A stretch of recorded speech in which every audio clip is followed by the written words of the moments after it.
శ్రీమాత్రే నమః. నేను మీ చెల్లా జ్యోతిర్మయి. ఓం వైబ్స్కు స్వాగతం. ఈ వీడియోలో 18వ అష్టాదశ శక్తిపీఠమైన సరస్వతీదేవి ఆలయం మరియు కాశ్మీర్లోని పూర్వం స్థితిగతులు, ఇప్పటి పరిస్థితులు తెలిపే ప్రయత్నం చేస్తాను. అష్టాదశ శక్తిపీఠాల తెలియజేసే శ్లోకంలో కాశ్మీరేతు సరస్వతి అని ఉంది. సతీదేవి శరీరం నుండి కుడిచేయి ఈ క్షేత్రములో పడినది.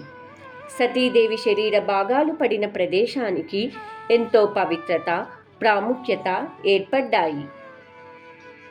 పూర్వం సరస్వతీదేవి ఆలయం కాశ్మీర్లోని నీలం నది ఒడ్డున శారదా గ్రామంలో శారదా శక్తిపీఠంగా ఉండేది. ఒకప్పుడు ఈ శక్తిపీఠం ఒక వెలుగు వెలిగిందని చెబుతారు. ఈ శారదా పీఠంలో శక్తి సరస్వతీదేవిగా పూజలందుకునేవారు. ఇక్కడ కొలువై ఉన్న శారదామాత త్రిశక్తుల సంగమం అని చెబుతారు. అనగా విద్యకు, జ్ఞానానికి, వాక్కుకు సంగమంగా ఈ దేవతను ఆరాధించేవారు. శారదాదేవి నగరం వేదాంత శాస్త్ర విద్యలకు ప్రముఖ స్థానంగా ఉండేది. ఈ ఆలయం పక్కనే సంస్కృత విశ్వవిద్యాలయం ఉండేది. ఇక్కడి కాశ్మీర్ ప్రజల లిపిని శారదా లిపిగా చెప్పేవారు. కేవలం జ్ఞానాన్ని ఆశించేవారు మాత్రమే కాదు, గ్రంథ రచయితలు కూడా అమ్మవారి అనుగ్రహం కోసం శారదా పీఠం చేరుకొని అక్కడ అమ్మవారి విగ్రహాల ముందు తమ గ్రంథాలను ఉంచి రాత్రిపూట తలుపులు మూసేవారట.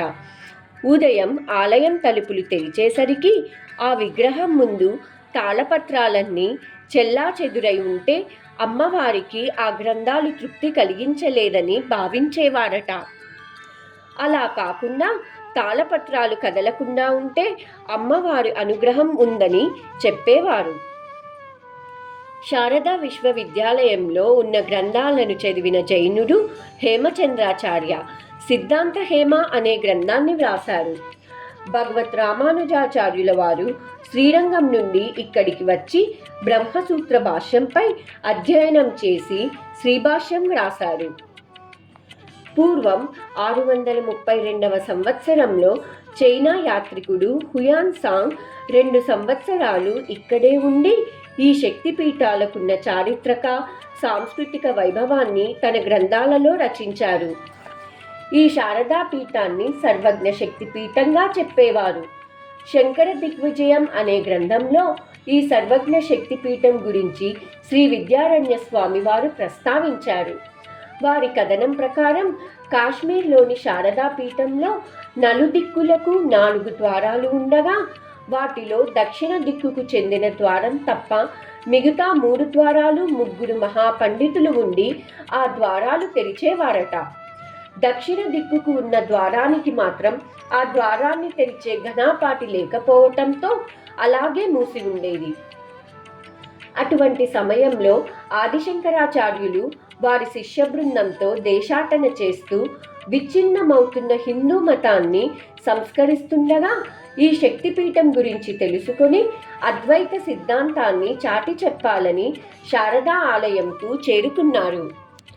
దక్షిణ ద్వారం ప్రవేశించే ముందు జైన, బౌద్ధ, సాంఖ్య, యోగా, నైస్ మరియు ఇతర మత తత్వాలలో పండితులైన వారితో తాత్విక చర్చలో ఎంతో క్లిష్టమైన ప్రశ్నలకు ఆదిశంకరాచార్యులు ఎదుర్కొన్నారు.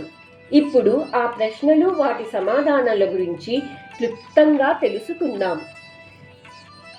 మొదటి ప్రశ్న, ఏది అన్నిటికన్నా ప్రయోజనకరమైనది అని అడగగా అందుకు ఆదిశంకరాచార్యుల వారు ధర్మం అని తెలిపి, ధర్మాన్ని రక్షిస్తే అది మనల్ని రక్షిస్తుంది అని చెప్పారు. రెండవ ప్రశ్న, ఏది కోరుకోదగినది అని ఇంకొక పండితుడు అడుగగా అందుకు సమాధానంగా స్వహితం, పరహితం అని తెలిపి, నీ మంచితో పాటు పరుల మంచిని కోరుకోవాలి అని చెప్పారు. ఇలా సాగుతున్న తరుణంలో ఒక పండితుడు ఎవరు ప్రత్యక్ష దేవత అని ప్రశ్నించగా ఈ భూమిపై ప్రత్యక్ష దేవత అమ్మ మాత్రమేనని ఆదిశంకరాచార్యుల వారు స్పష్టం చేశారు. ఇలా మొత్తంగా 72 మంది పండితులతో చర్చలో ఓడించి అద్వైత సిద్ధాంతంతో అందరూ ఒక్కటే అని చాటి చెప్పిన ఆదిశంకరాచార్యుల వారిని అందరూ హర్షించిన వేళ సర్వజ్ఞ శక్తి పీఠాన్ని అధిరోహించేందుకు వెళుతుండగా ఆకాశవాణి అతనిని సన్యాస దీక్షకు సంబంధించిన ప్రశ్నలు అడగగా వాటికి సమాధానమిచ్చారు. అప్పుడు శారదాదేవినే స్వయంగా ఆదిశంకరాచార్యుల వారిని ఒక యోధుడుగా, మూఢత్వాన్ని జయించిన వీరుడిగా, జ్ఞానిగా, కర్మయోగిగా, భక్తుడిగా, వివేకిగా, మహాపండితుడుగా ఏ తరం వారైనా నేర్చుకోగలిగే సంపదను అందించారు అని చెప్పి స్వయంగా అతని సర్వజ్ఞతను ప్రకటిస్తుంది శారదాదేవి. ఇలా అందరి మెప్పులను పొంది ఉత్తరాదిన శారదా ఆలయంలో దక్షిణ ద్వారం తలుపు తెరిపించి మన అందరికీ మార్గదర్శకం చూపించినారు ఆది గురువులు. అటు పిమ్మట కర్ణాటక రాష్ట్రంలోని శృంగేరిలో ఆదిశంకరాచార్యుల వారు శారదాదేవిని ప్రతిష్ఠించారు. ఆ ప్రతిష్ఠించిన దేవి గంధపు చెక్కతో చేయబడిన విగ్రహాన్ని ఇక్కడి నుండే తీసుకుని శారదా పీఠమును శృంగేరిలో స్థాపించారు. ఇంత గొప్పగా చరిత్రలో వెలిగిన శారదా ఆలయం 14వ శతాబ్దంలో ఎన్నో దాడులను, ప్రకృతి వైపరీత్యాలను చవిచూసింది. 19వ శతాబ్దంలో కాశ్మీర్ రాజు మహారాజ్ గులాబీ సింగ్ ఈ ఆలయాన్ని చివరిసారిగా మరమ్మతులు చేశారు. 1948వ సంవత్సరంలో ఇండియా పాకిస్తాన్ యుద్ధంలో ఈ ప్రాంతం ఆక్రమణకు గురి అయి వాళ్ళ ఆధీనంలో ఉండిపోయింది. తరువాత అది పాకిస్తాన్ ఆక్రమిత కాశ్మీర్ వశంలో ఉండిపోయింది.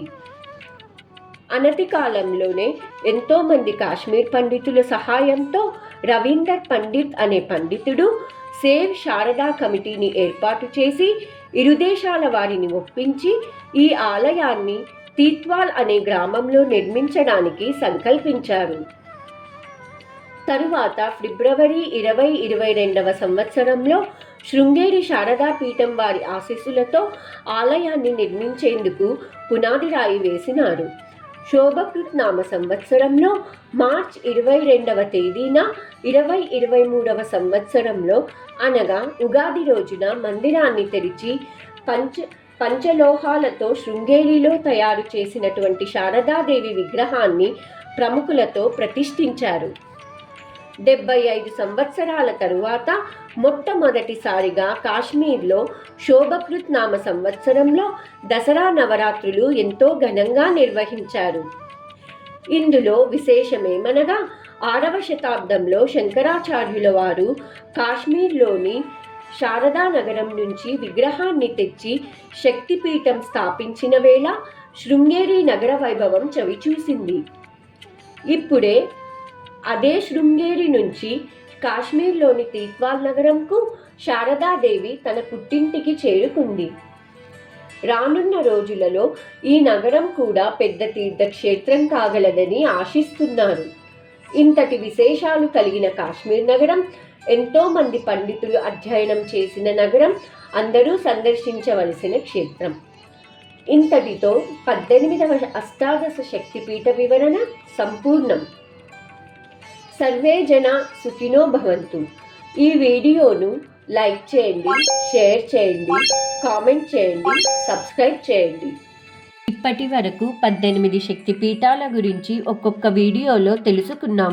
మరొక వీడియోలో అన్ని అష్టాదశ శక్తిపీఠాల మహిమ, వీటికి కారణమైన ఆదిశంకరాచార్యుల వారి చరిత్రను క్లుప్తంగా తెలిపే ప్రయత్నం చేస్తాను. అందరికీ శుభం జరగాలని కోరుకుంటూ మీ చెల్లా జ్యోతిర్మయి.